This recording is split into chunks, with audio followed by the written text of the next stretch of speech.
우리 국민 10명 중 6명 이상은 종교가 없습니다. 문제는 종교를 갖고 있던 국민조차 종교를 떠나고 있다는 건데요.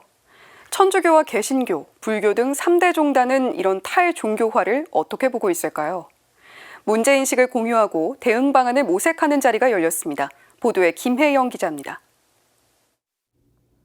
우리 국민의 탈종교화는 뚜렷합니다. 종교가 있는 국민보다 종교가 없는 국민이 배 가까이 많습니다.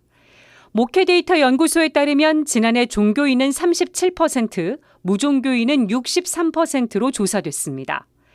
종교인 급감은 성직자 감소로 이어지고 있습니다. 이는 천주교와 개신교, 불교 등 주요 종교가 공통적으로 겪고 있는 현상입니다. 2000년대 초반에 1년에 대략 300명에서 350명 정도의 스님들이 출가하셨어요. 근데 이게 지금 2020년대 와서는 거의 100명 미만으로 감소한 상태입니다. 각종 통계 지표가 종교계에 경종을 울리고 있는 상황.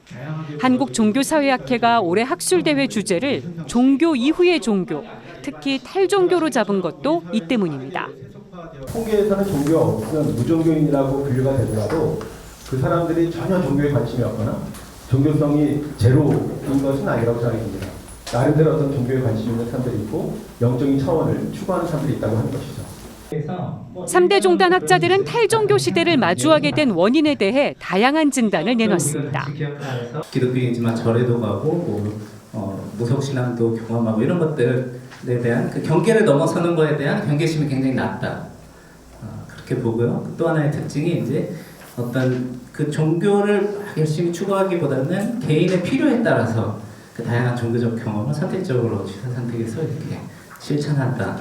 성직주의가 워낙 뿌리가 깊다 보니까 병신호들 자체도 뭔가 적극적으로 참여하고 자신의 어떤 그런 권리 주장을 교회 안에서의 어떤 참여와 어떤 그런 권리에 대한 그런 부분에 대한 인식들이 상당히 좀 낮다.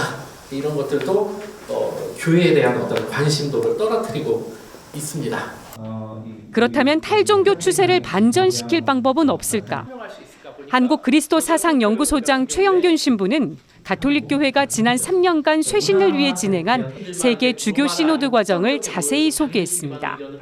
여성과 평신도들의 폭넓은 참여와 보장, 그래서 여성의 어떤 부재 서품, 부재가 돼야지 여성도 이제 그 다음 단계로 사제로 갈 수 있는 거니까 그 가능성에 대한 논의들, 그다음에 성소수자에 대한 교회의 입장 등 다양한 의견이 논의되었고요. 이 회의에서 중요한 것은 전 세계 모든 지역교회 신자들 전체가 참여한 순환적 대화와 식별의 과정 끝에 거둔 성과다라고 이제 평가를 하고 있고요.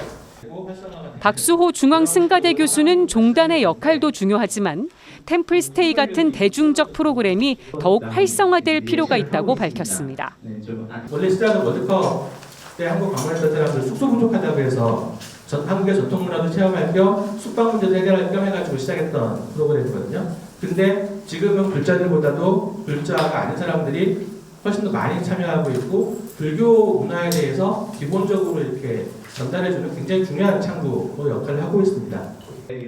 탈교회층 대다수인 3040 세대에 대한 심층 분석이 필요하다는 의견도 나왔습니다. 명절 때 해외여행을 간다든가 혹은 그런 식으로 유교적인 전통을 따르지 않으려고 하는 그런 경향들이 보입니다. 중층 신앙적인 요소가 지금 현재 젊은 세대에서는 어떤 방식으로 발현이 되는가 이런 것에 대한 분석이 있다면 이번 학술대회는 3대 종단 학자들이 탈종교 현상을 깊이 고민하고 대응 방안을 제시했다는 데 의미가 있습니다. 다만 논의만큼 중요한 것이 바로 실천입니다.